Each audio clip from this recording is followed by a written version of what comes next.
다들인데 Hoy 알람타운에 신시나게 continuaré.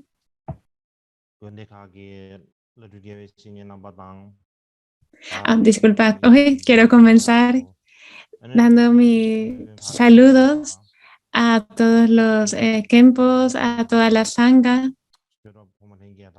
a los lamas, a los hermanos y hermanas del Dharma y a todos los que nos estáis viendo. Los quiero extender mis mejores deseos para vuestra salud y bienestar. Hoy es el 8º día de las enseñanzas de primavera Arya Shema y hoy quiero hablar con vosotros sobre la 16ª de las buenas acciones. Según el esquema del comentario de su asistente Sanjay Peldru,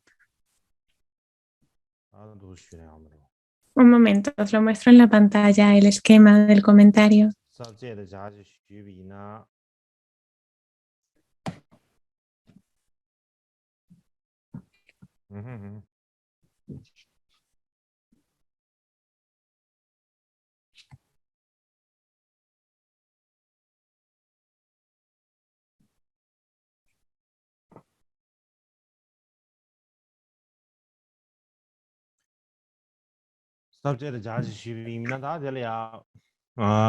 Dentro del tema de la meditación en la bodhicitta relativa, tenemos el intercambio por los demás en la meditación y el tomar la adversidad como camino en la postmeditación.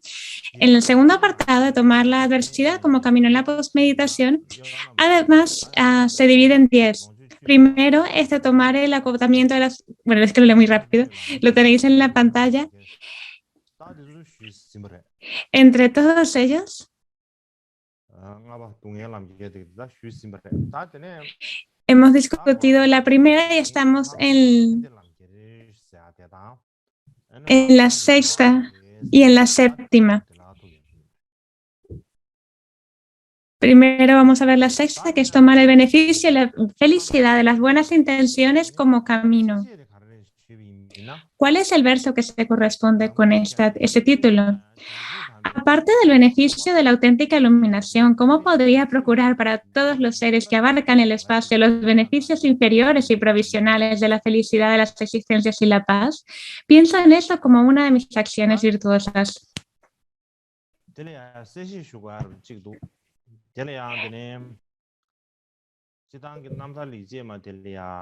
En general, esta biografía, los versos raíces, hay dos versiones, perdón, hay dos comentarios. El autor de ambos comentarios es el mismo y el título es el mismo, pero hay una diferencia en cuanto a la longitud de las explicaciones que se dan.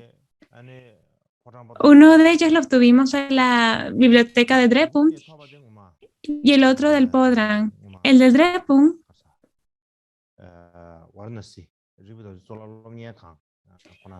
fue publicado por Vajravidya Instituto en Varanasi. El de Potala, sí.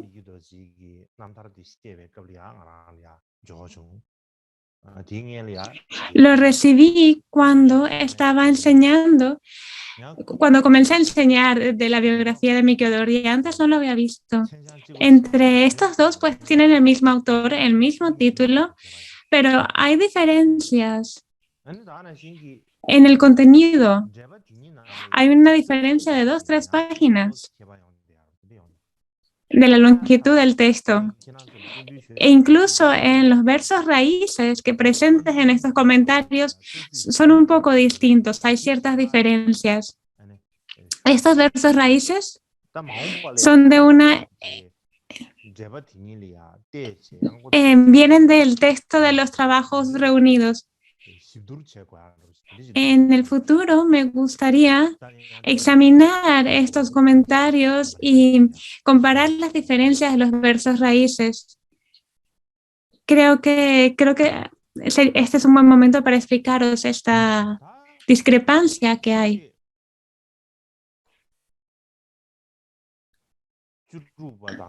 Ahora, para explicar esta estrofa, la 16, esta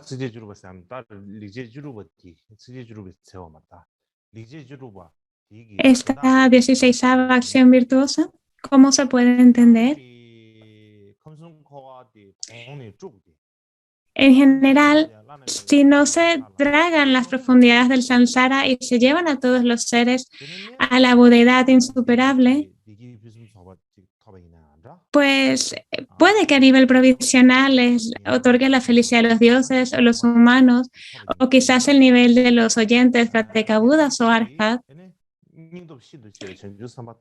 Pero esto no satisface la intención y los deseos de los bodhisattvas, que tienen un coraje extremadamente grande. Por ello, el Karmapa Mykyo Dorje, por ejemplo, tenía una determinación y un coraje iguales, un gran coraje y gran determinación.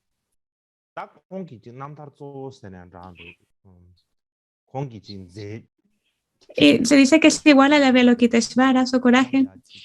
Y por lo tanto, lo que le ejemplifica es su gran intención pura.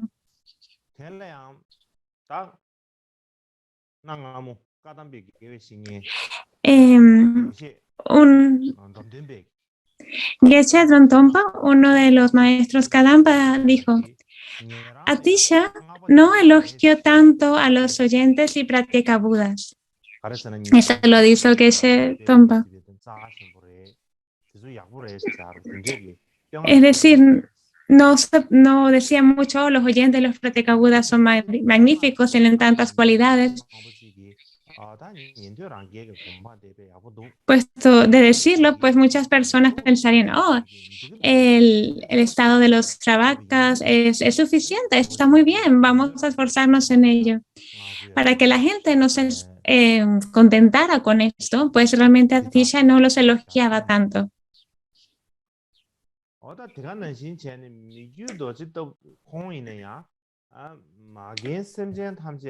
Mykyo Dorje también tampoco no se alegraba en demasía por los placeres temporales de los seres, sus madres. No era algo por lo que se alegrara demasiado, lo que deseara, y no lo alababa, sino al contrario, realmente consideraba que cuando estos seres obtenían una felicidad relativa, en realidad eran merecedores de compasión.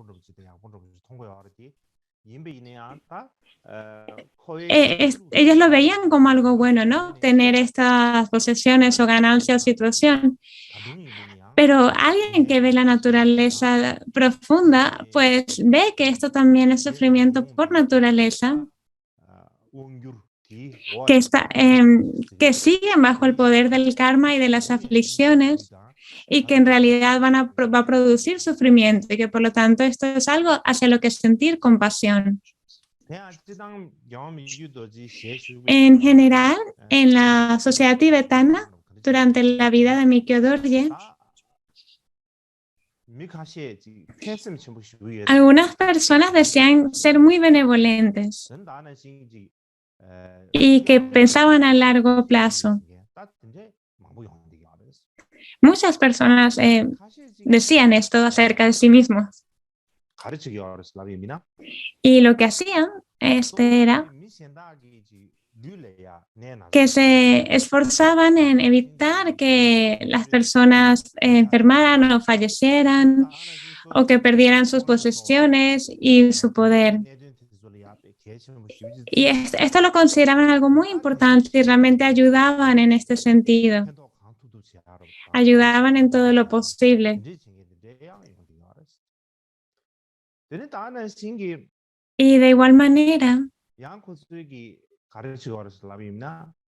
otra cosa que hacían es, en relación a los monasterios y a los monásticos,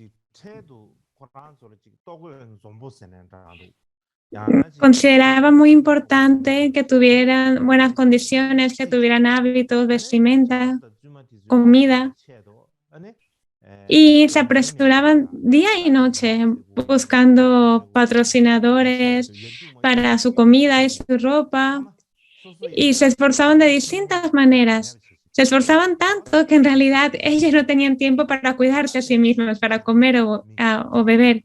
Y realmente se les iba la vida de esta manera, ayudando de esta manera. Ellos decían, pienso a largo plazo, quiero beneficiar a los seres y a la enseñanza, y por lo tanto actuaban de esta manera. Habían otros que también decían tener esta intención altruista de una manera muy fuerte y con un largo alcance.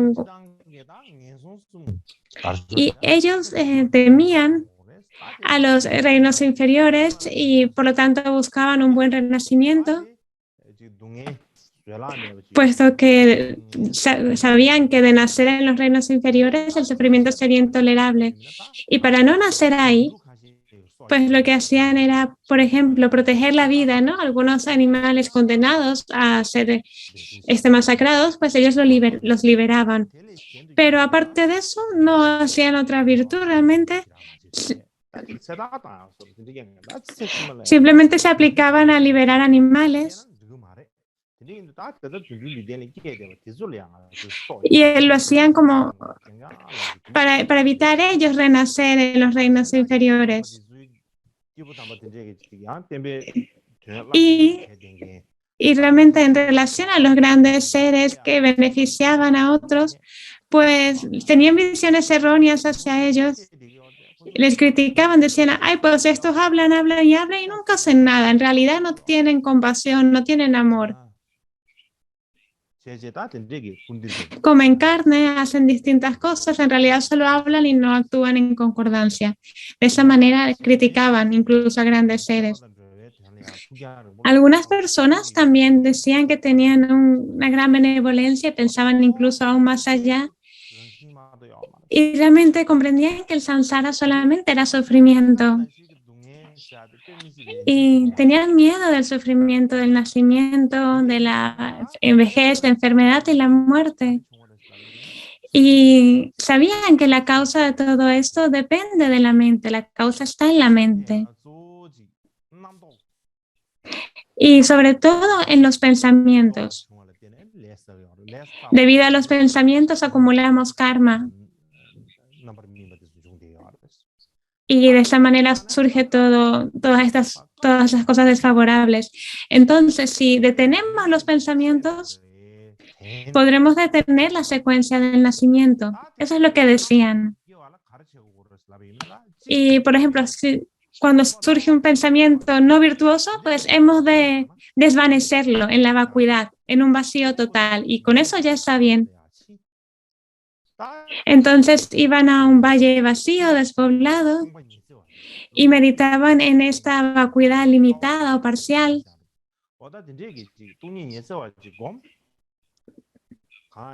Y meditaban en esto, no existe nada, no hay nada, todo está vacío, todo es un gran vacío. Y no solamente meditaban ellos así, sino que a sus allegados, a sus amigos, pues también les incitaban a meditar de esa manera, en esa misma vacuidad limitada. Y decían, oh, estoy ayudando, le estoy impartiendo el Dharma a otras personas para que todos obtengan la omnisciencia, para que obtengan la liberación y la omnisciencia. En la época de Mikyo Dorje en el Tíbet,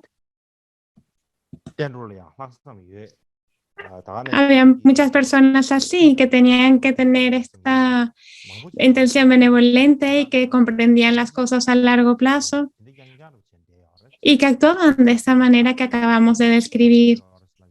Pero Mikyo Dorje, ¿qué hacía?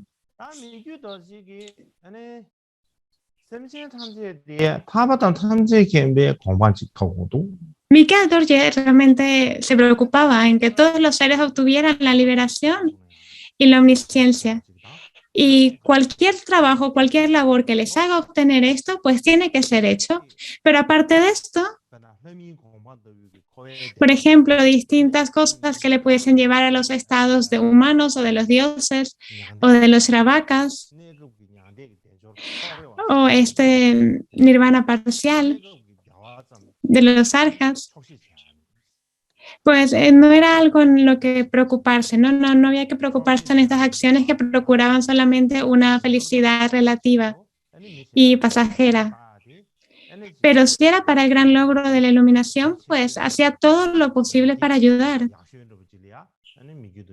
considerando esto lo más importante. Pero la razón por la que no se ocupaba en esta felicidad temporal y no las consideraba importantes y no las procuraba para otros, es porque si no tiene apego hacia ellas y considerarlas y no las considera solamente a esto como lo importante, pues esto puede ser un gran impedimento para la obtención de la iluminación insuperable. Y no solamente un impedimento para la iluminación, sino que actuar de esta manera, pues, abre la puerta a una gran cantidad de actos negativos que nos hagan caer de nuevo en el samsara y en los reinos inferiores. Por ello es que Mikyo Dorje se esforzaba en poner las causas de la omnisciencia y para ello hacía lo que fuese necesario.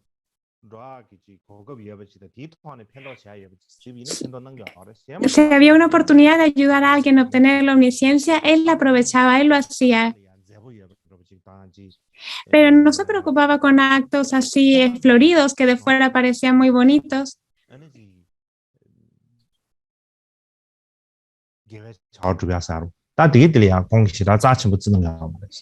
Y que sí, que eran una virtud, pero una virtud parcial, pues con ello no se preocupaba. Y por eso muchas personas le criticaban, le malinterpretaron y decían: oh, Mikyo Dorje, tú tienes un pensamiento muy estrecho. Realmente tienes una visión muy escueta y estrecha. Si no está abrazado por la resolución y dedicaciones del Mahayana, todas las virtudes que uno haga se convierten en la causa de la iluminación. Y esto ha sido dicho. Entonces, ¿por qué? ¿Por qué tú, Mikyo Dorje, no te interesas en beneficiar a los demás, en proporcionarles comida, ropa? Esto es algo importante y tú no lo haces. ¿Por qué? ¿Por qué no haces algo importante?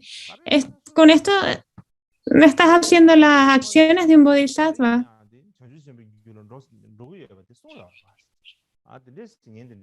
Le decía mucho esto a Mikyo Dorje.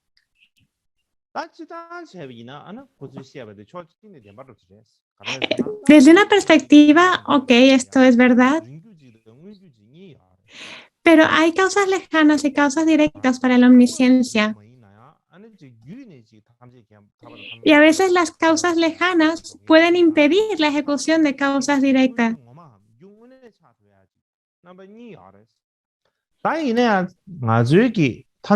Sin embargo, nosotros a veces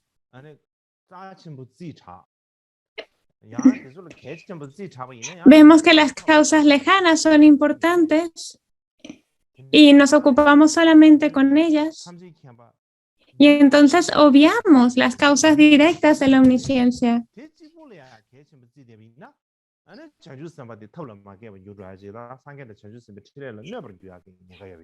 Y entonces menospreciamos a quienes solo se preocupan en las causas directas.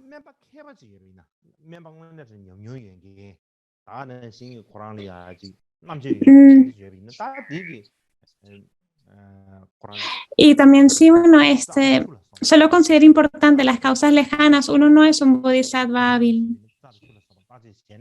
Y eso puede afectar la actividad de los budas y bodhisattvas.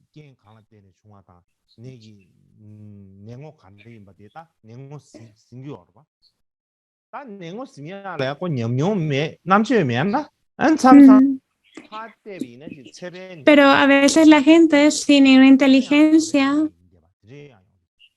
pueden ver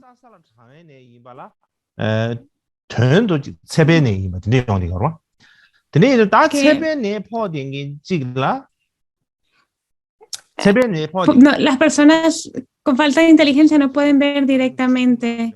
Por ejemplo, hay una cierta enfermedad que es una enfermedad que donde se tiene fiebre y da mucha sed.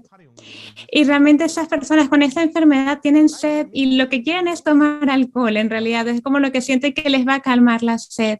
Esto es un ejemplo, ¿no? Pero entonces, alguien con falta de entendimiento y que solo que les quiera aliviar, pero sin sabiduría, pues le da alcohol. Pero en realidad ese alcohol les hace más daño. Pero un médico hábil comprende la enfermedad con precisión y sabe que es debido a esa condición de la enfermedad que la persona tiene sed y particularmente tiene sed de alcohol.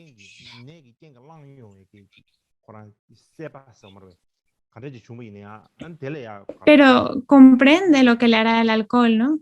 Esto es un médico experto y un médico experto no le va a dar alcohol porque sabe que va a empeorar la condición del paciente.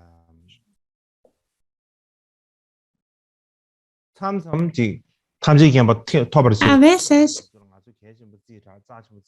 nosotros vemos como importantes las causas distantes para la budeidad y esto nos hace obstáculo para poner las causas directas de la budeidad. En resumen, lo que quiero decir es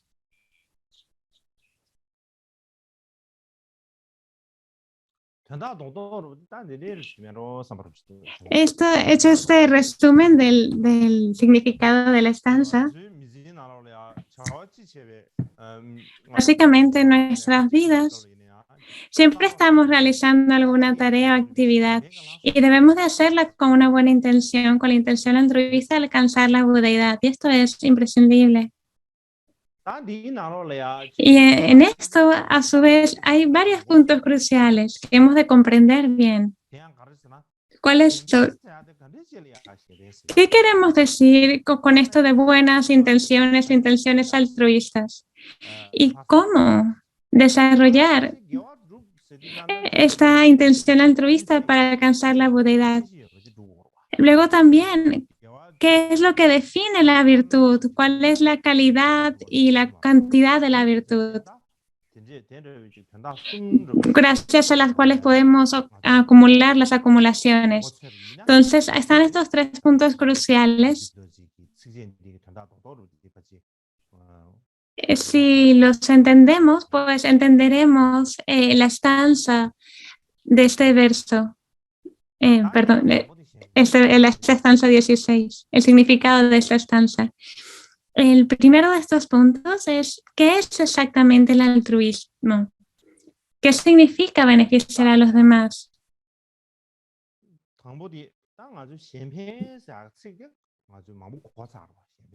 Siempre estamos hablando de altruismo, de beneficiar a otros, pero claramente, ¿qué es? Para identificarlo con claridad.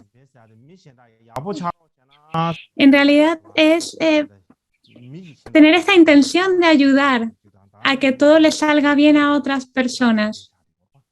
Esta es una mente benevolente o altruista. Pero para ello, primero hemos de comprender qué es esto bueno que deseamos para la persona y qué no es bueno. Qué es bueno para ella y qué no es bueno para ella. Primero hemos de comprender esto. Sin embargo, cada persona es un mundo, cada persona tiene su forma particular de pensar y tienen diferentes criterios. Por ejemplo, algunas personas piensan que si tuviese mucho dinero todo iría bien. Otras personas piensan que lo mejor es tener una vida longeva y saludable. Otras personas piensan que tener la autonomía de ganar su propio sustento es lo mejor, ¿no? Tener esta autonomía y soberanía sería lo mejor. Otros piensan que lo bueno sería convertirse en un dios, en un sabio o algo parecido. En cualquier caso, cada uno tiene su forma propia de pensar al respecto.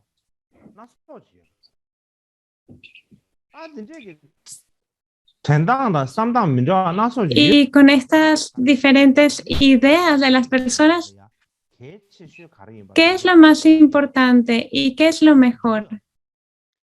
Porque cada cual pensará algo distinto. Alguien verá algo como bueno y otra persona puede que no lo vea como bueno. Así, por ejemplo, las personas que se han convertido en las más ricas, adineradas de la tierra, probablemente piensan que lo mejor para las otras personas sería que también fuesen ricas y adineradas. Realmente este sería el mayor beneficio. Por ejemplo, hoy en día, muchos padres igual sienten la insatisfacción de no haber dejado ningún legado, tener ningún logro particular y ponen las esperanzas en sus hijos, en que ellos se conviertan en personas importantes, eficaces y que logren lo que los padres no han podido lograr. Entonces piensan que los hijos tienen que hacer esto y le dan como este empuje a los hijos para que logren esto. Y se esfuerzan en ayudarles en esto. Pero desde la perspectiva del hijo, del niño, con los padres ejerciendo tanta presión sobre sí, en realidad esto le hace pasar un mal rato a los hijos, le causa una gran dificultad. Y la causa principal de esa dificultad es que los padres realmente consideran que su forma de pensar es la más importante, es la auténtica, es la mejor.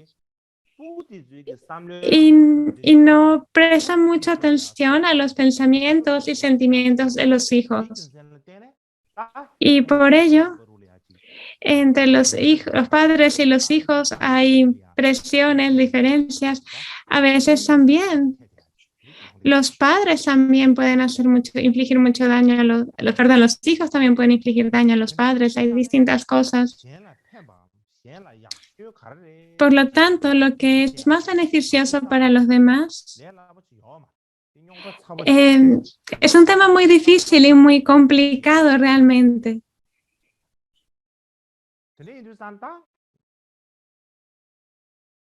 De esa manera, ¿cuál es la mejor manera de beneficiar a los demás? Si nos lo preguntamos a nosotros mismos, lo mejor sería hacer que todos sean adinerados o que todos fuesen poderosos o que todos sean longevos o que todos sean famosos. O si no, todas estas cosas que hemos mencionado juntas, larga vida, poder, dinero y fama. Esto sería lo mejor para todo el mundo. Desde el punto de vista budista, pues las opciones serían, lo mejor sería liberarlos de los reinos inferiores o liberarlos del samsara. Y en realidad hay distintas opiniones acerca de qué es lo que beneficia a otros, pero hemos de identificarlo, hemos de pensar en esto, hemos de comprenderlo. Pues si no sabemos qué es lo bueno y qué es lo malo, pues entonces ¿cómo vamos a beneficiar a los demás? ¿Cómo vamos a proporcionarles las cosas buenas si no sabemos qué son? Si no sabemos qué son, mucho menos vamos a saber cómo proporcionárselas.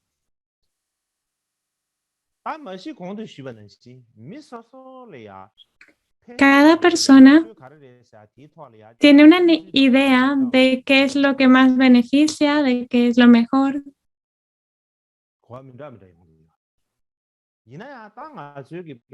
Pero basándonos en nuestra experiencia, en nuestra propia vida,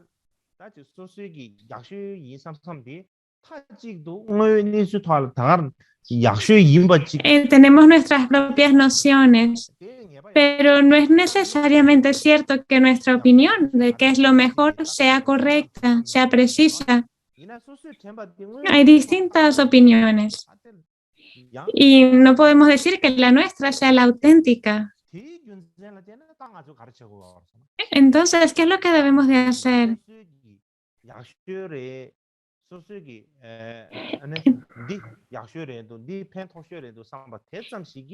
Tenemos este pensamiento de que esto es lo bueno, esto es lo mejor, pero hemos de saber que no es certero de que realmente sea así y hemos de aprender de los demás.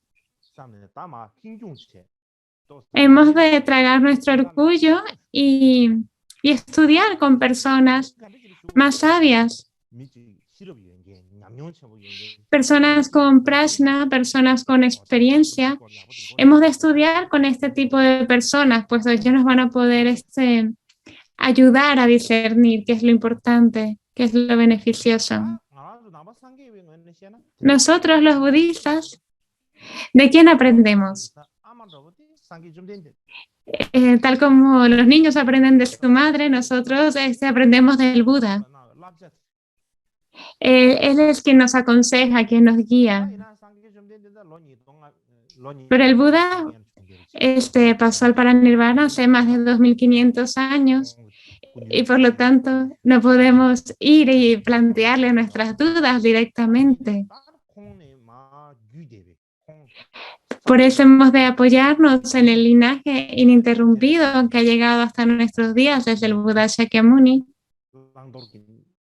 y en los consejos que han dado estos maestros acerca de qué es lo que hemos de adoptar y rechazar, o en lo que nos han transmitido estos maestros de lo que dijo el Buda acerca de qué adoptar y rechazar. Hemos de estudiar esto, hemos de tomar consejo. En resumen, el Buda tenía la sabiduría que comprendía la naturaleza de las cosas directamente y por lo tanto todo lo que enseñó es algo digno de prestar atención. ¿Y qué fue lo que él dijo? Que lo que nos beneficia a todos es el Dharma. Lo más beneficioso es el Dharma y por lo tanto hemos de practicar el Dharma. Esto fue lo que dijo el Buda. Entonces, ¿cuál es la razón por la que necesitamos practicar el Dharma?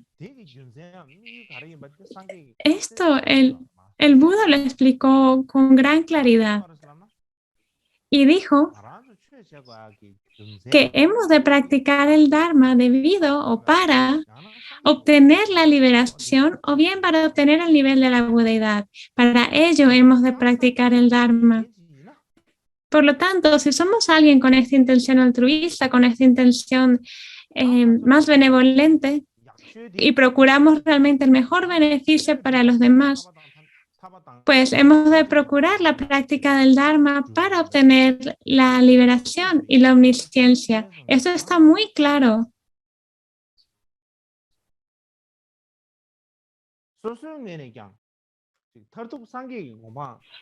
La meta final es la budeidad, tanto para nosotros como para los demás. El mayor beneficio es la obtención de la budeidad. Y hemos de tener plena certeza en esto, y este es un punto crucial. Y de esta manera, para obtener esta liberación y este estado de Buda, que ha de ser nuestro objetivo, lo hemos de ver como el mayor beneficio,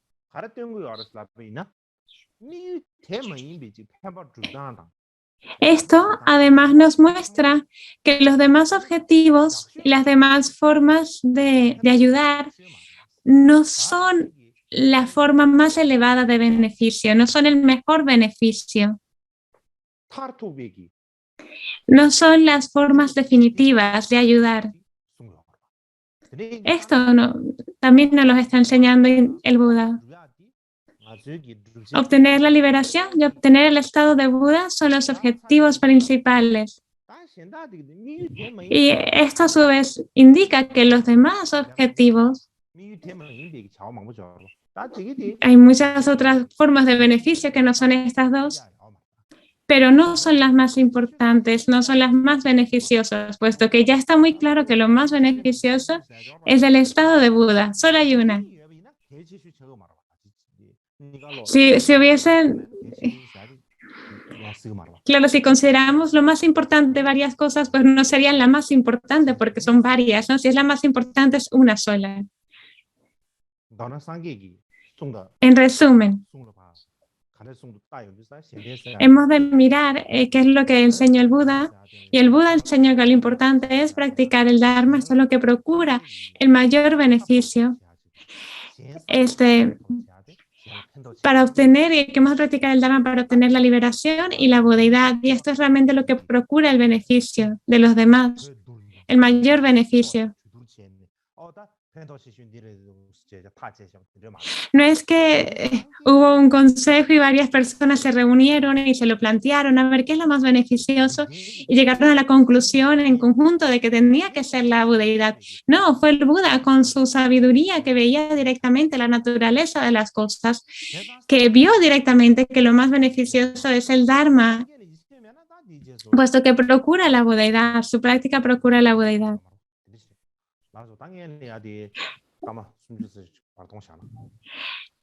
Pues ahora vamos a tomarnos un descanso de media hora.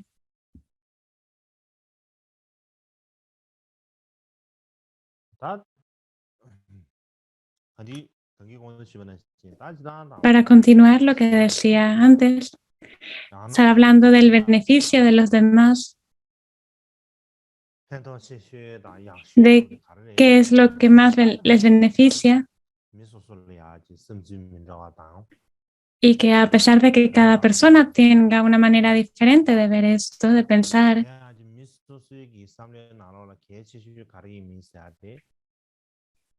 y que lo que para una persona es lo más importante y lo de mayor beneficio no tiene que ser un senso común entre todos.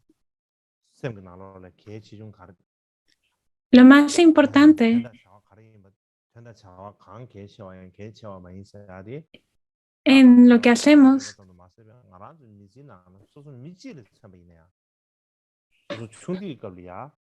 hemos de pensar que desde que éramos pequeños o incluso ahora que ya somos mayores o cuando seamos viejos, pensamos diferente, ¿no? En cada estadio de nuestra vida. Es decir, es algo cambiante. Ahora, por ejemplo, si uno no tiene dinero, uno anhela convertirse en persona rica, pero cuando obtenga ese dinero, pues surgirá otro deseo luego. Por lo tanto, que solo el tener dinero no es el beneficio. No significa que uno estará satisfecho con ser rico, porque luego al ser rico habrá otras cosas que uno vea como deseables y más importantes. Y esto que nos muestra que hasta ahora lo que pensamos que es lo mejor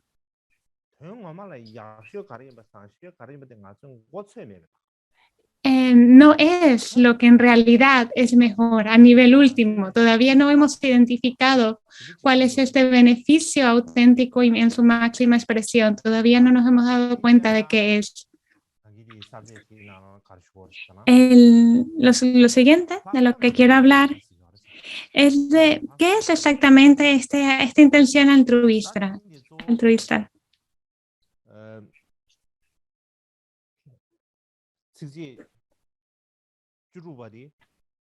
Estamos hablando en el contexto de la 16ª acción, que habla de esta intención altruista, y luego la siguiente estrofa es de cómo aplicarnos a esta intención altruista. Una intención pura y excelente, ¿qué es? Pues es algo que hemos de aplicar a cualquier acción que estemos realizando. Debe de estar 100% enfocada al beneficio de otro y no en lo absoluto en nuestro beneficio. Debe de procurar de beneficiar a otro en cualquier manera posible, en la mejor manera posible.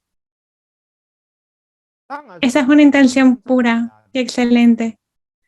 Y esta la intención altruista en tibetano laksam ha de ser bien comprendida, además de comprender el punto crucial de que cuando practicamos una virtud en pos del beneficio de otros,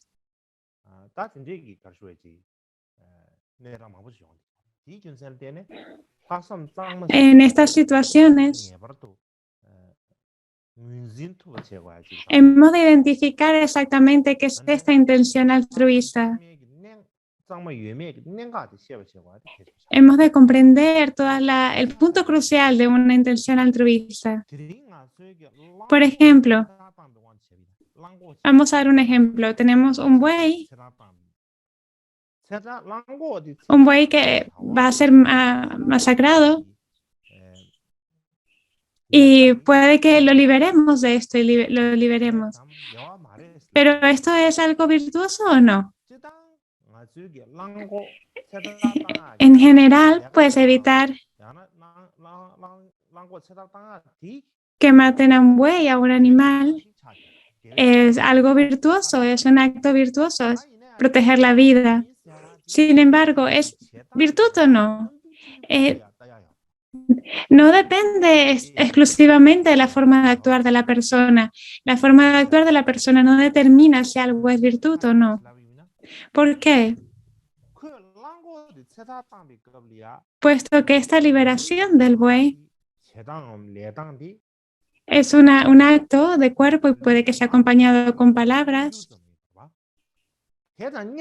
pero junto con esto hay una motivación asociada, una manera de pensar, una intención. Lo que se ve es esta acción de cuerpo y palabra, pero junto con ella hay una motivación asociada. Pero lo que los demás ven es estos actos de cuerpo y de palabra, pero nadie ve tu propia motivación.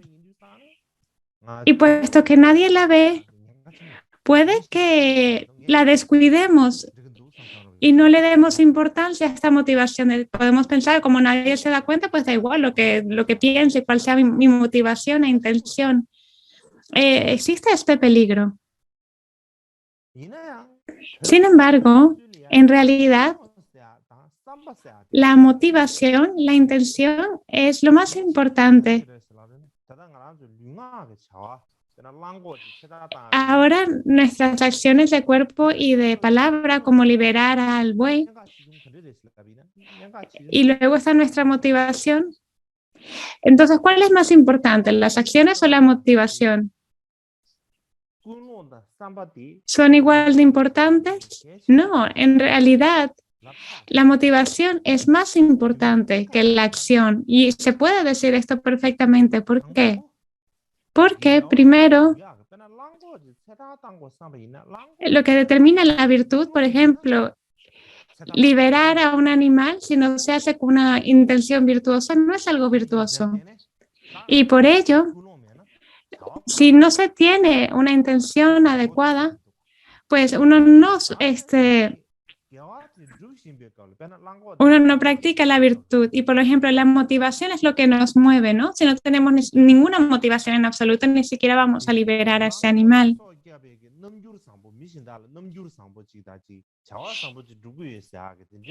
Y si liberamos a este animal para quedar bien frente a otros, para quedar como una persona buena, esto no determina si es algo bueno o no. Lo importante es nuestra motivación interior. ¿Por qué estamos liberando a este animal?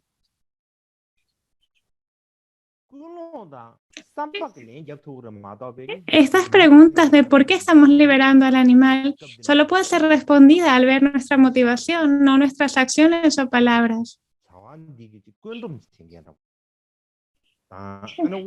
En realidad, la motivación es quien está en cargo y luego el cuerpo y la palabra siguen a esta motivación.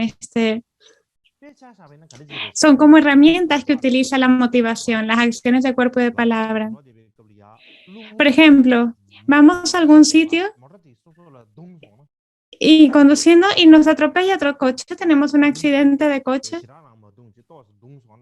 pero no mucho, fue un poquito, pero bueno. Simplemente fue un choque menor. Entonces, ¿qué hacemos? Pues ahí va a haber un problema, ¿no? Vamos a reclamarle al otro que nos ha chocado.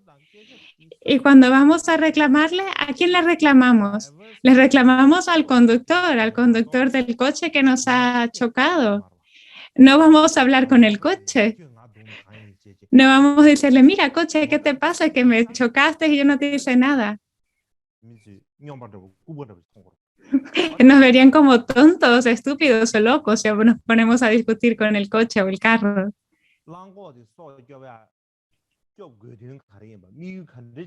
Entonces, por eso, al salvar la vida de un buey, ¿por qué lo hacemos? ¿Lo hacemos por amor hacia el buey o para presumir de ser una buena persona? Y esta pregunta solo puede ser respondida por nuestra motivación. Por lo tanto, el punto crucial recae en la motivación. Por ejemplo, si salvamos a ese buey debido al amor, pensando, no, ese buey no puede morir. Oh, qué compasión tengo, o sea, he de salvarlo. Es completamente distinto a si lo salvamos para que los demás nos vean y digan, ay, qué buenos somos. Si lo hacemos de esta última manera, para quedar bien ante los demás, aunque salvar la vida es una buena acción, en realidad no se puede decir que es una virtud, es una pseudo virtud en que aparenta ser virtud, pero no se puede decir que sea virtud. ¿Y por qué no se puede decir que sea virtud? Por la motivación, que no es la motivación correcta.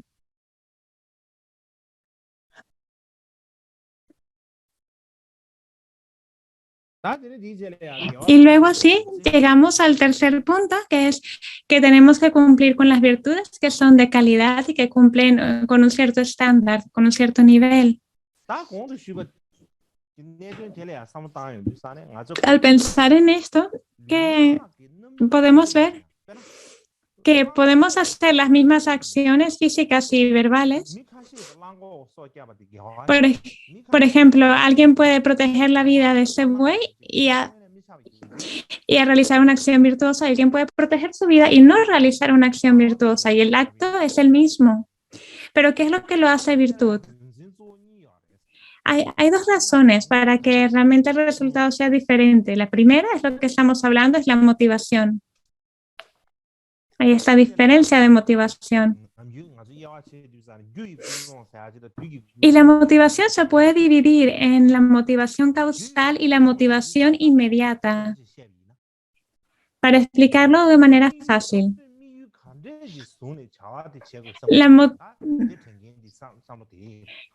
la motivación causal es el objetivo que tenemos cuando pensamos en hacer la acción. Y la motivación inmediata es en lo que estamos pensando en el momento que realizamos la acción, en ese preciso instante.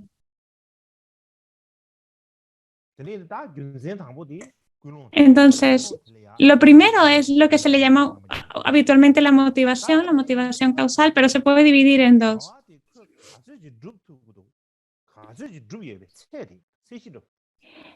Luego también está el nivel de la acción, de que cuánta virtud podemos realizar y cuál es la calidad de esta virtud. La calidad depende, por un lado,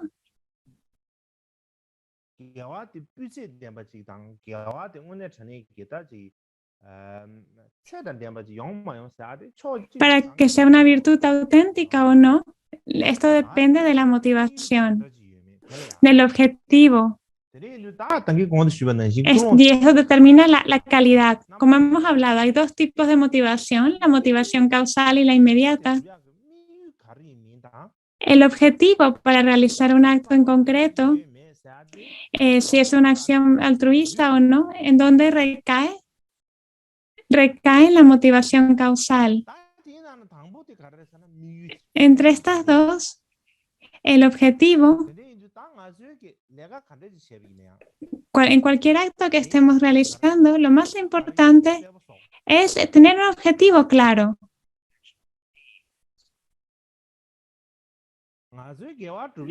Nosotros, al realizar la virtud, ¿cuál debe ser nuestro objetivo principal? Si algo se nos lo pregunta, ¿y qué responderíamos? ¿Cuál es la pregunta? Vamos a decirla con claridad. No solamente para responderle a otra persona si nos hace la pregunta, pero para nosotros mismos. Debemos tener esto claro, que el objetivo principal de la práctica de la virtud es para que los demás sean ricos, para hacer que tengan más virtud, perdón, para que tengan más poder, o para que obtengan los estados superiores. Hemos de tener esto muy claro, de cuál es el objetivo por el que realizamos las acciones virtuosas. A nivel del Dharma no hay mucho que decir, está muy claro, pero a nivel del mundo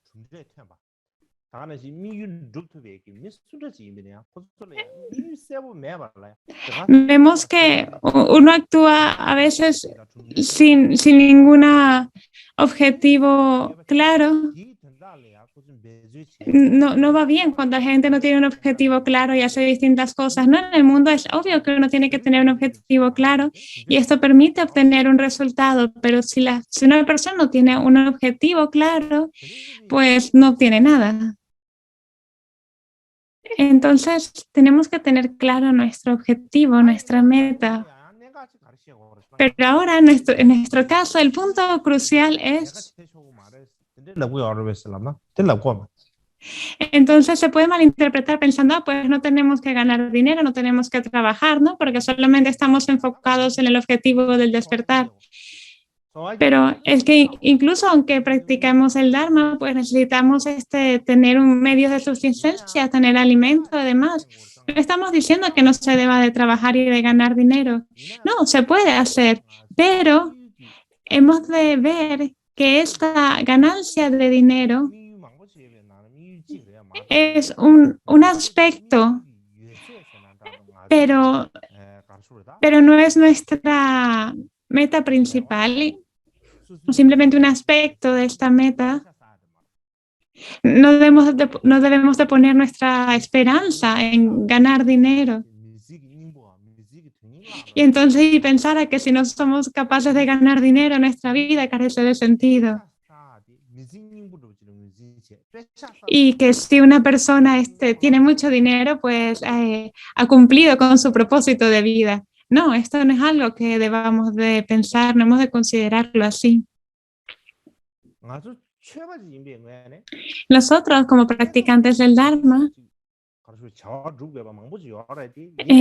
realizamos diversas acciones, pero nuestra esperanza última, nuestro objetivo último solamente es uno. ¿Y cuál es? Es obtener la budeidad.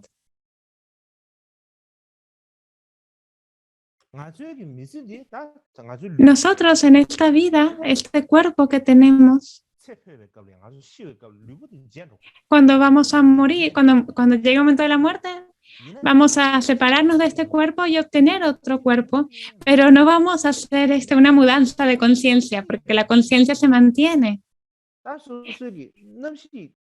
Esta conciencia que continúa sin interrupción,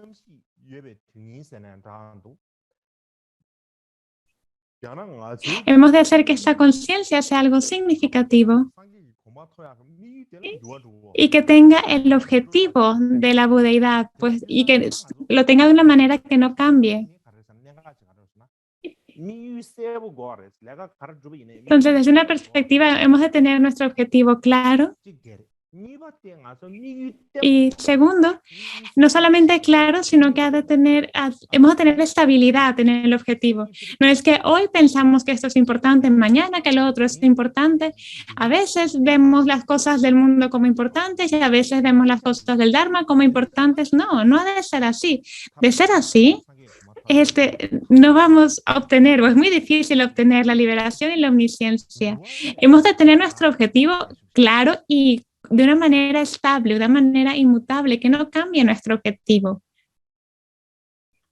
Es decir, que nuestro objetivo de obtener la budeidad no cambie. Al respecto tengo una historia.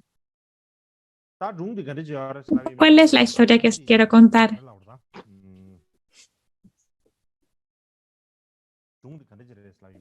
¿Qué historia os voy a contar? Hace mucho tiempo, creo que fue en China, estaba el maestro Santempe, un maestro Zen, y él tenía varios discípulos. En la antigüedad, los maestros de la China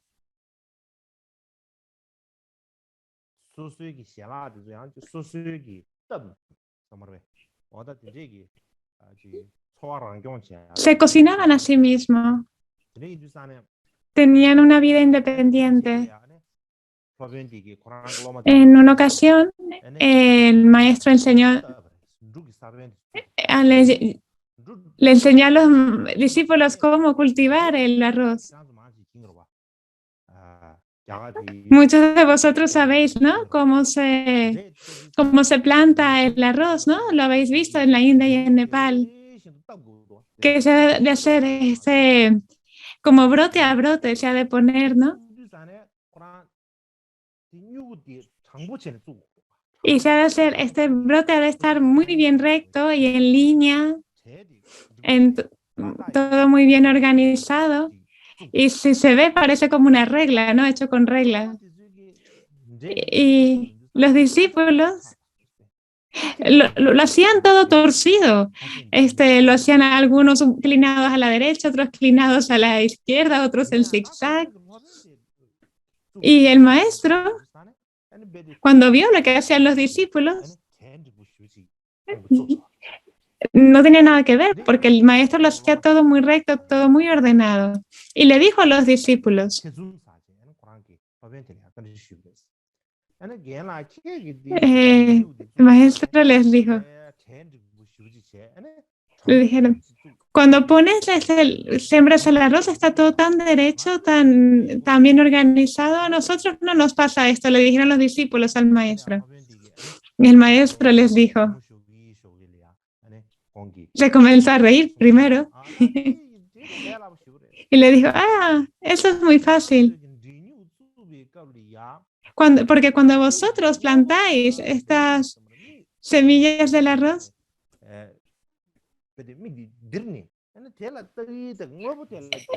solo estáis viendo una cosa. Vuestro enfoque es muy reducido. Tenéis como una cosa que usáis como referencia cuando sembráis esa semilla y es muy reducido.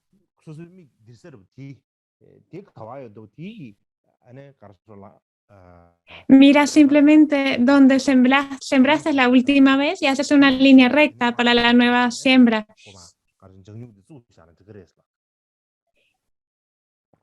Y vas de esa manera.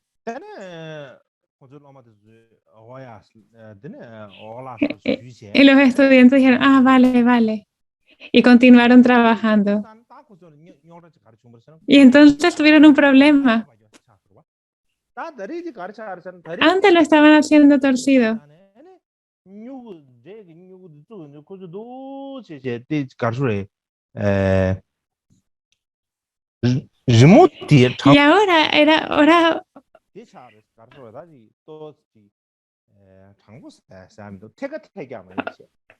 ahora tampoco quedó bien.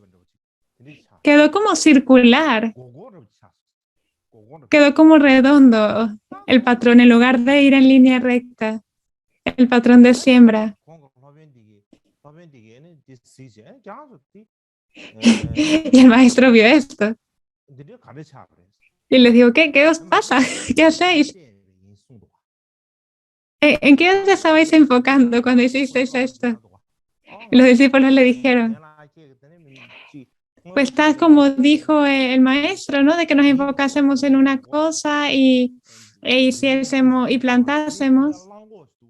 Pues hemos estado haciendo esto.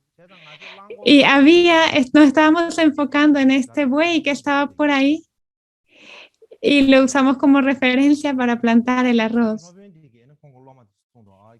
Entonces, El maestro les dijo a los estudiantes, vosotros no entendéis. El buey se mueve, ¿no? Se mueve para acá, se mueve para allá y si lo usas como puntos de referencia, pues es un punto de referencia que siempre va cambiando, ¿no? Entonces igual, y por eso es que el dibujo se ha quedado, el patrón de siembra se ha quedado de esta manera, según el movimiento del buey. No es algo estable y por eso se ha quedado así tan peculiar.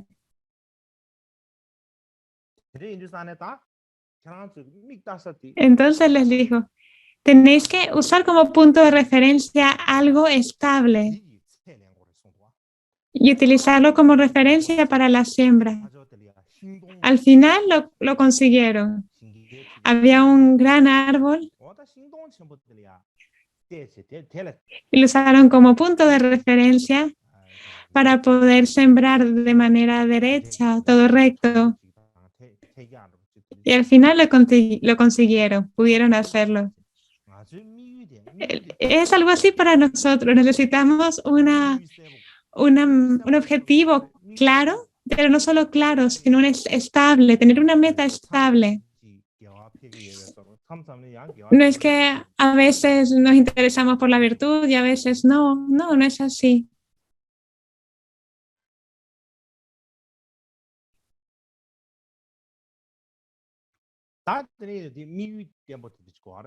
Entonces necesitamos un objetivo estable y necesitamos una intención pura.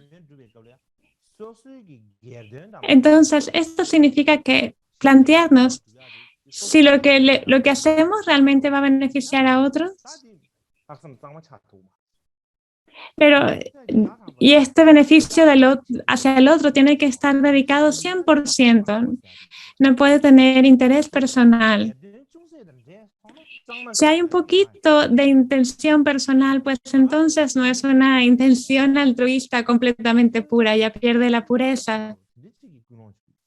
Hemos de pensar, ¿cómo puedo beneficiar a otros de una manera verdadera? Es difícil tener una intención completamente pura de repente. Así de la nada, que salga una intención 100% pura, pues es difícil. Pero hemos de hacerla tan pura como podamos. Igual, al menos comenzar con un 50% de motivación excelente, ¿no? De beneficiar a los demás. En plan, 50% para mí, 50% para otros.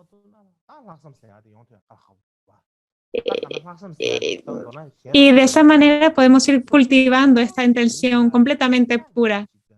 Y poco a poco, pues, ir reduciendo el porcentaje de interés personal y aumentando el porcentaje de interés hacia el otro. Aunque sea en un 1%, hemos de hacer la intención de motivar a otros un 1% mayor. Y esa es la motivación causal. Luego, cuando estás realizando la acción, en ese momento en concreto, cuando estás haciendo la labor, ¿cuánto interés estás poniendo en los demás? ¿Cuán pura es esa motivación en ese momento preciso de beneficiar a otros? En resumen, todo esto poniéndolo en resumen. Cuando practicamos la virtud, y si es virtud o no, y el grado de virtud, pues recae en la motivación. El punto crucial es la motivación. Por ello, los maestros anteriores, en cualquiera de sus actividades, en todo momento, siempre recalcaban la importancia de la motivación. Cuando enseñaban el Dharma, cuando estudiaban, cuando recitaban plegarias, sea lo que sea, le daban gran importancia a la motivación y decían que hay que cuidar la motivación, puesto que la motivación nos da la medida de si algo es virtud o no. Por ello, la virtud es lo más importante, la motivación es lo más importante.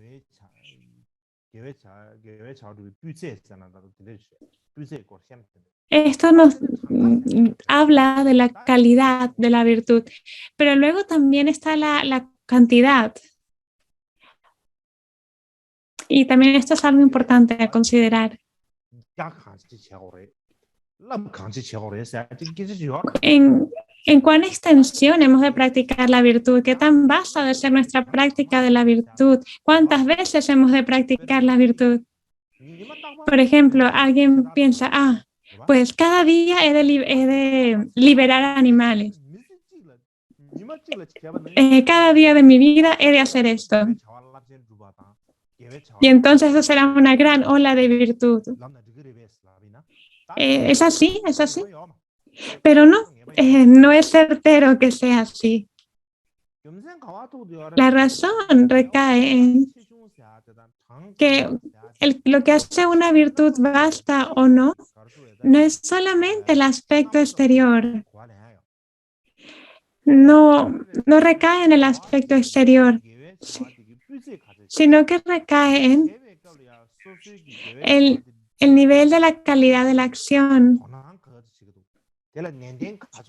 de cuánto interés le ponemos en hacerla,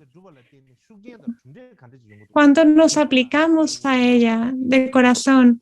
Eso es lo que hemos de mirar. Si no se mira este aspecto interior, y uno realiza tantas acciones virtuosas como pueda, pues realmente la vastedad de la virtud no vendrá dada por el número de actividades. No se puede decir que porque se hagan muchas virtudes, realmente esto vaya a ser una virtud muy vasta. No es certero. Por ejemplo, en el Tíbet hoy en día ocurre que la situación económica ha mejorado en general y muchas personas pues tienen algo de recursos, de dinero. Y entonces compran ofrendas costosas, artículos rituales costosos.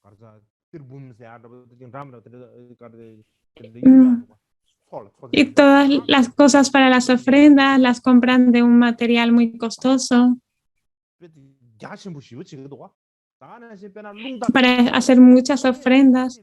Y también, por ejemplo, las banderas de oración compran una cantidad incalculable casi. Y al final, con tantas banderas, lo que pasa es que terminan contaminando la tierra y el agua. Incluso pueden provocar la muerte de animales, ¿no? Estas banderas mal colocadas.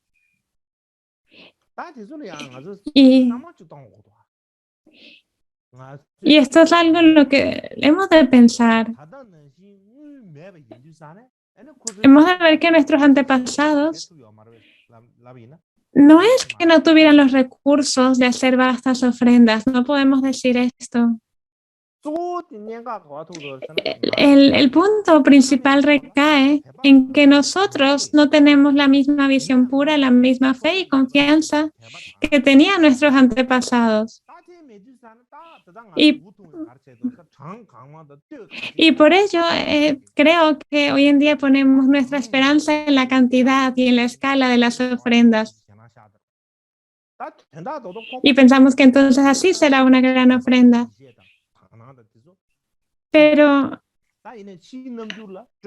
en realidad tenemos menos fe, menos visión pura y aumentan el tamaño de las ofrendas, pero el que aumente el tamaño y cantidad de las ofrendas no lo hace una virtud mayor. Pero realmente estas ofrendas tan vastas que hacemos realmente mueven nuestra mente. Por lo tanto, no se trata de cuán vasta y numerosa sea esta ofrenda, sino que depende de la mente. ¿Cómo va nuestra mente? ¿Cuánta generosidad tenemos en nuestra mente? No depende del dinero.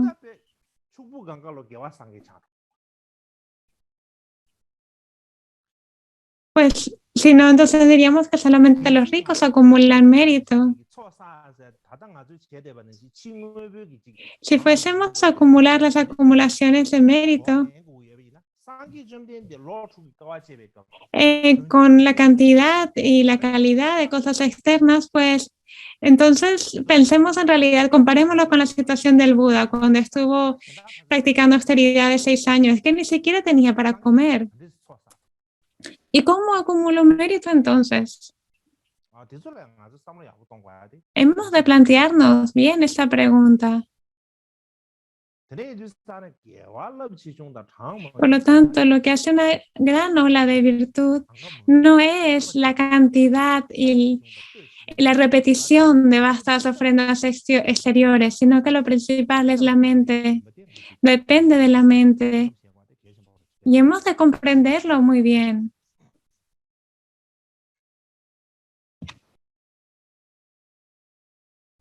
De la misma manera,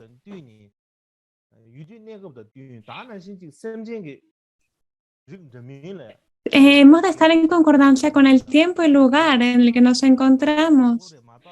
No hay que aferrarse a un solo tipo de acción virtuosa o de virtud, pensando que esta es la única forma de practicar la virtud, puesto que es la tradición. Y entonces despreciar o menospreciar otros tipos de virtud. Hemos de utilizar varios métodos, todos los métodos que tengamos a nuestra disposición para beneficiar a los seres. Por ejemplo, hoy en día la gente se preocupa mucho por la nutrición, por lo que come, la calidad de la comida para tener una buena salud.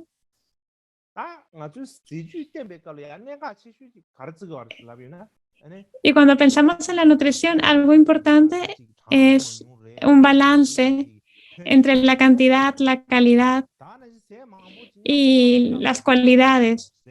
Es muy importante comer distintos tipos de alimentos, no solamente comer un solo tipo de alimentos. Eso es algo importante. Por ejemplo, en cuanto a la proteína, ¿no? Tenemos las legumbres, el tofu. El tofu es algo así como un queso de soja. Y esto le da proteínas al cuerpo. Y no me acuerdo cómo se dice en inglés, pero es proteína en español. Y esto es útil para el cuerpo. Beneficia mucho al cuerpo. Pero por más de que beneficien al cuerpo, si uno solo come legumbres y proteínas, pues no, el cuerpo no estará bien. De hecho, hay el peligro de que empeoren enfermedades como el reumatismo y la gota y otras enfermedades parecidas. Por lo tanto, hemos de comer distintos tipos de alimentos. No podemos comer solamente un tipo de alimento, puesto que entonces existe el peligro de que enfermemos, de que el cuerpo entre en un desbalance. Del mismo modo, cuando practicamos la virtud para beneficiar a los demás, no debemos apegarnos solamente a un solo método o forma de practicar las acciones virtuosas. Por ejemplo, hay quien piensa que liberar a animales es lo mejor y solo practique y cosas parecidas, pero desde cierto punto de vista está bien. Pero si uno solamente se apega a un tipo de virtud y piensa que las demás virtudes no son importantes, pues ahí uno está incurriendo en un error. Por ello, nosotros hemos de aprovechar cualquier método que podamos para practicar la virtud y para proporcionar un beneficio mayor. Y así también procuraremos un mayor efecto. En resumen, el practicar la virtud, hemos de examinar y también utilizar nuestra inteligencia, nuestro cerebro al practicar la virtud. No hemos de hacerla como tontos sin pensar en nada. Pues si lo hacemos de esta manera, sin pensar en lo que hacemos, pues será difícil de que sea virtud. Hemos de practicar la virtud con la sabiduría, con el prajna, con el análisis. No simplemente esforzarnos y decir, estoy practicando la virtud, pero no estoy pensando en nada. Y no, así no es. Así no va a funcionar. Y creo que este es un punto importante que debemos de recalcar.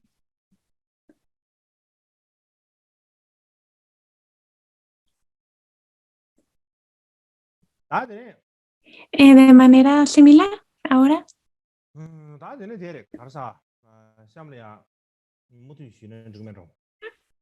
Voy a continuar.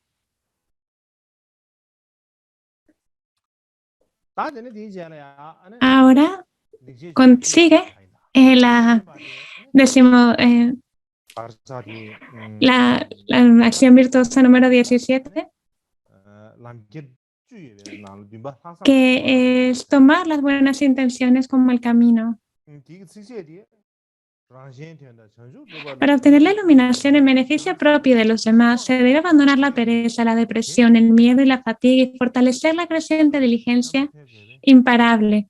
¿Cómo podría dejar que mi práctica fuera inconsistente en esta y otras vidas? Pienso en esta como una de mis acciones virtuosas. Esta es la estrofa 17ª. Hay algo aquí con el tibetano, pero bueno.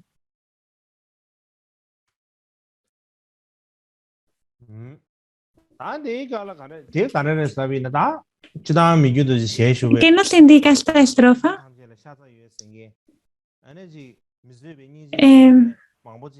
En la época de Mikyo Dorje, muchas personas decían tener un amor y compasión tan intensos que eran insoportables y se ponían a estudiar los sutras. Pensaban primero hay que estudiar los sutras y estudiaban los sutras. Igual una década o un par de décadas estudiando debate y luego pensaban en seguir estudiando otra cosa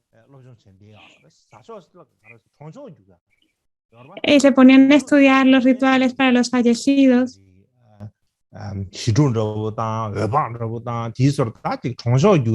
como las prácticas airadas, etcétera, y solo estudiaban estas prácticas.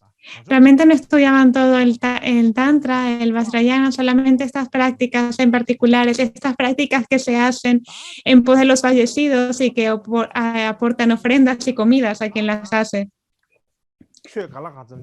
En un momento dirían, pues he estudiado tanto el Dharma, lo he interiorizado en mi mente y ahora ya me voy de retiro unos años a la montaña. Mientras están esos años de retiro y vuelven, se olvidan de todo lo que habían estudiado antes, ¿no? Del debate y los rituales y demás. Pero, sin embargo, salen con mucho orgullo.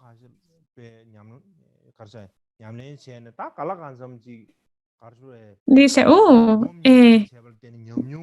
yo tengo una experiencia asombrosa de la meditación. Tengo un grado de experiencia muy alto y de realización,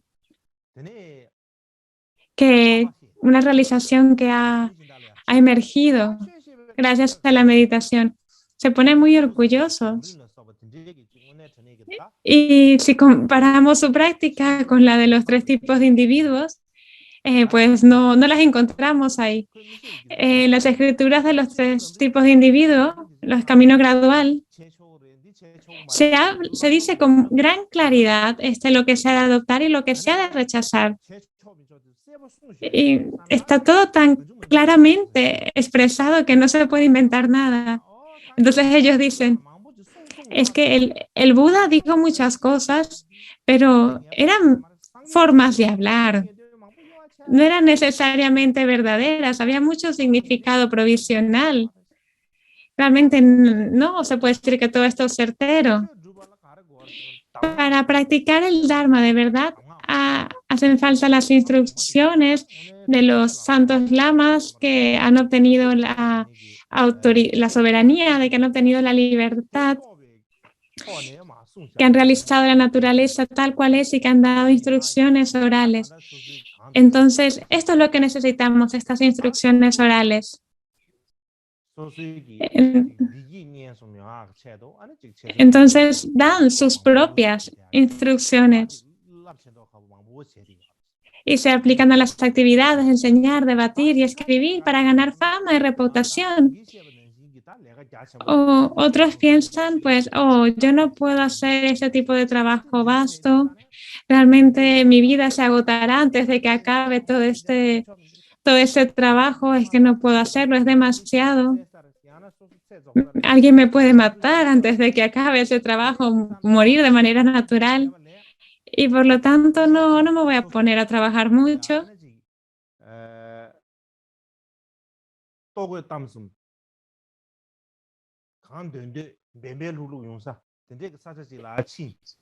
Y en realidad pues caen bajo la pereza y se van a un lugar donde todo les sea fácil, donde les hagan ofrendas, donde tengan que hacer poca cosa y se engañan.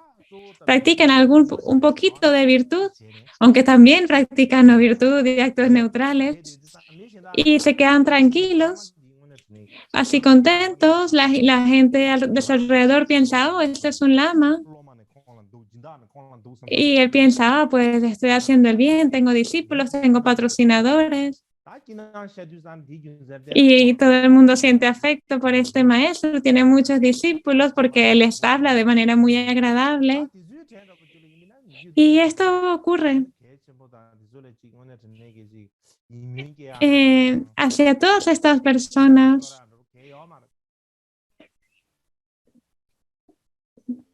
Mikyo Dorje no actuaba igual, realmente Mikyo Dorje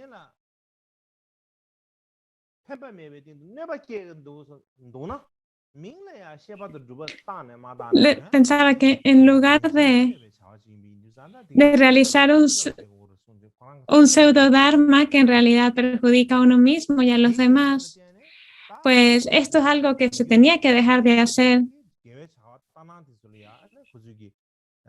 Y porque dejó de hacer estas cosas, pues otras personas tenían fe en Mikyo Dorje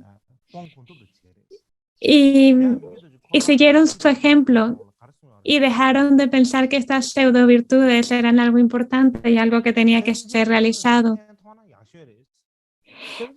Lo mejor es beneficiar directamente a otros, pero si no puedes, pues benefíciales de manera indirecta, con el objetivo de beneficiar a los seres.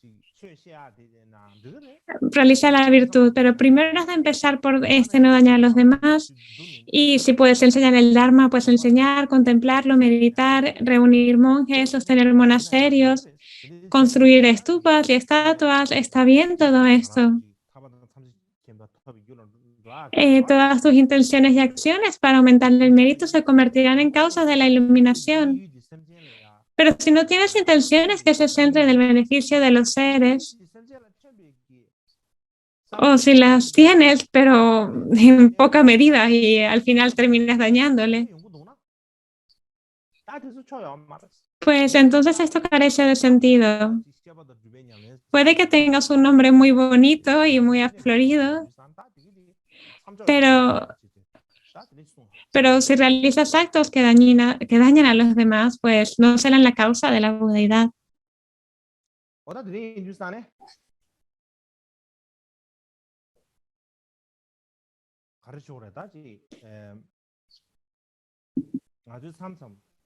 Nosotros a veces nos preocupamos de que tengamos un buen aspecto exterior y obtener un buen nombre. Esto es algo a lo que le damos importancia. Pero esto nos engaña. Y pensamos, oh, quizás deba hacer algo. Pensamos que hacemos algo para beneficiar a los demás y otras personas pueden que lo vean de esta manera, pero no lo será. Nos engañamos a nosotros mismos. Hemos de examinar las cosas muy bien. Esto es súper importante. Cuando practicamos el Dharma, hemos de ver que plantearnos, ¿estoy practicando de la manera adecuada, de una manera auténtica? Hemos de examinarlo. Decimos, aunque si somos practicantes del Dharma, pues obviamente no tenemos que engañarnos a nosotros mismos con nuestra propia práctica, sino que ha de ser una práctica que procure beneficio. Hemos de practicar para obtener un buen resultado. Por lo tanto, no hemos de engañarnos a nosotros mismos. Hemos de continuamente examinarnos a ver si estamos practicando el Dharma de una manera pura o no. Hemos de examinarlo por nosotros mismos, examinarnos a nosotros mismos. Acerca de este examen a uno mismo, pensé en comentaros una historia y lo dejaré después de esa historia. Ya culminada la historia, acabaremos con las enseñanzas mañana y continuaré hablando de esta 17ª acción. Y si no cuento historias, os vais a aburrir, ¿no? Así que mejor cuento la historia.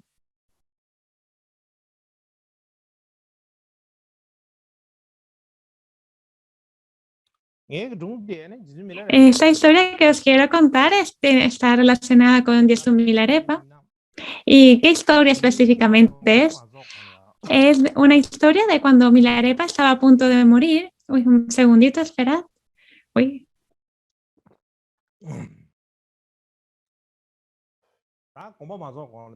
Antes de morir, reunió a sus discípulos y dio su testamento. Dijo, no tengo cosas importantes ni de valor. Tengo un palo de madera, tengo un sombrero. También tenía siempre esta túnica de algodón. Y le dijeron, llevar esto a Sadakpo Rinpoche. Además, también tenía un bastón. Tenía otro bastón que era muy bonita y esta se la dio a Reshungpa. Y así a sus discípulos principales pues les dio alguna cosita. Pero el Milarepa no tenía muchas cosas que dar. Tenía un zen todo un zen todo roto y lo regaló a este discípulo. No tenía una computadora para dar y un iPhone para dar, no tenía tantas cosas para dar. Milarepa no tenía nada de esto, tenía solamente este zen. Entonces, bueno, cortó pedacitos del zen para darlo a sus discípulos. Pero sí que dijo algo muy peculiar. Bueno, sí que tengo un poco de oro. Este oro está detrás de mi cueva de retiro, está escondida ahí. Después de que me muera, desenterrad este oro y repartiros. Y dijo esto y los discípulos quedaron un poco sorprendidos. ¿Milarepa tiene oro? No, nunca pensé que Milarepa tendría oro, pero bueno, parece que tiene. Algunos pensaron, no, ¿cómo va a tener oro? No, para nada. Entonces, bueno, pensaron, bueno, igual a lo mejor se quedó con un poquito de las ofrendas, pero algunos pensaban que igual tenía oro, otros que igual no tenía oro. Otros pensaron, ¿cómo un lama como Milarepa va a tener oro? Deja de decir tonterías, que Milarepa no tiene oro. Habían otros que decían así. En cualquier caso, al final, después de la muerte de Milarepa, se reunieron los discípulos y tal como les había dicho Milarepa, fueron en búsqueda de este oro, a ver si había oro o no. Y detrás de esta cueva de retiros,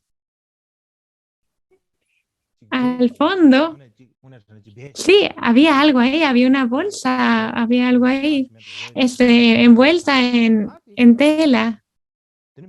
Y la cogieron, la agarraron y la abrieron así para que todos la vieran y no había oro.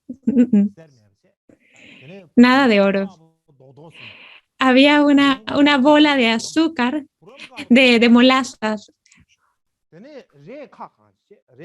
Y había una pieza de tela, un cuadradito de tela.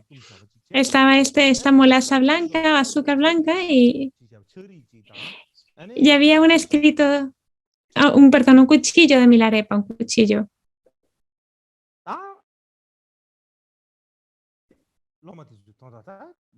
Los, los discípulos se quedaron, bueno, ¿y el oro dónde está? Y buscaron bien, pero no encontraron nada de oro.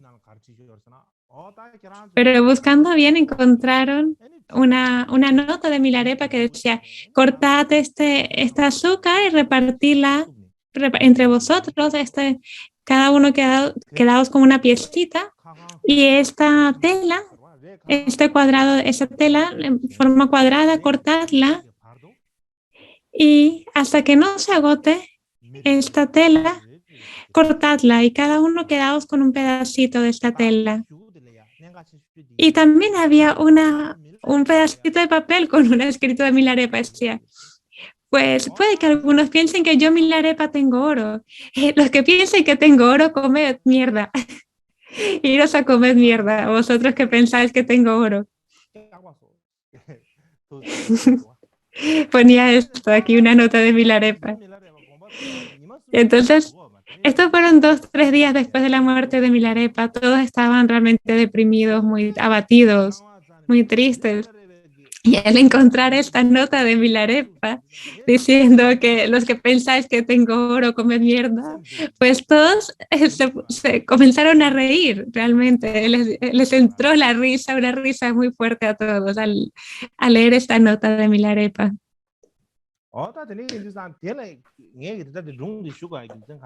¿Por qué cuento esta historia? Desde una perspectiva, Milarepa es un ejemplo de una práctica completamente pura del Dharma. Y que lo vemos como ejemplo. Milarepa, y que no podía gastar una broma, ¿no? Milarepa no tenía nada realmente, solamente tenía un zen, un hábito, y no tenía más nada. Y sin embargo, pues se esforzó en hacer esta broma para sus discípulos, ¿no? Y cuando estaba a punto de morir, se esforzó en hacer esta broma, ¿no? Nosotros no pensaríamos, ¿no?, en hacer una broma a las personas, ¿no?, cuando nos llegue el momento de la muerte. Pero Milarepa no estaba preocupado por sí mismo, sino que hasta preparó una broma para animar a sus discípulos después de su muerte, ¿no?, para que se pudieran reír un poco, para que recuperaran un poco la alegría después de su muerte. Y esto nos muestra que estos grandes maestros de antaño, estos mahasiddhas, no eran una piedra, no eran de piedra, no, sino que tenían su personalidad, tenían su alegría, gastaban bromas. También nos muestra que Milarepa realmente se preocupaba por sus estudiantes.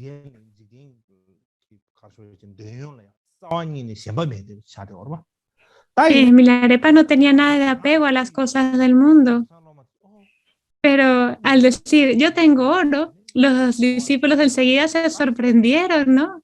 Uy, ¿cómo es que Milarepa tiene oro? Y se comenzaron a preguntar si realmente tenía o no este oro y cómo va a ser esto. Oh, Milarepa practicaba de esta manera y tenía oro, ¿cómo puede ser? Pero al abrir esto no encontraron oro. Los discípulos con más fe en Milarepa estaban convencidos de que él no tenía oro, pero algunos de los otros discípulos tenían un poco de duda. Ay, puede ser que Milarepa se quedara con un poquito de las ofrendas y las guardara. Y eso también nos muestra, bueno, que fue una enseñanza para los discípulos también.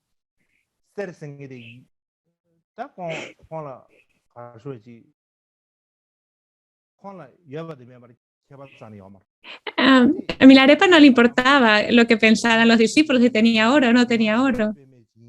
Él no quería mostrar ser un practicante auténtico y en cuanto le ofrecían oro, pues él lo desechaba y decía, no, no, llevaos lo que yo soy un practicante auténtico. No, no era así, sino que de manera natural, pues no tenía oro porque no tenía apego al oro y no lo necesitaba. No era por una pretensión de ser un practicante excelente y estar con esas normas de que no puedo tener oro porque soy un practicante.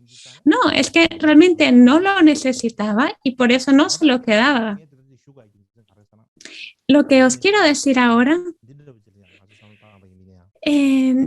acerca de ese relato en la historia de Milarepa, el punto más importante, el punto principal es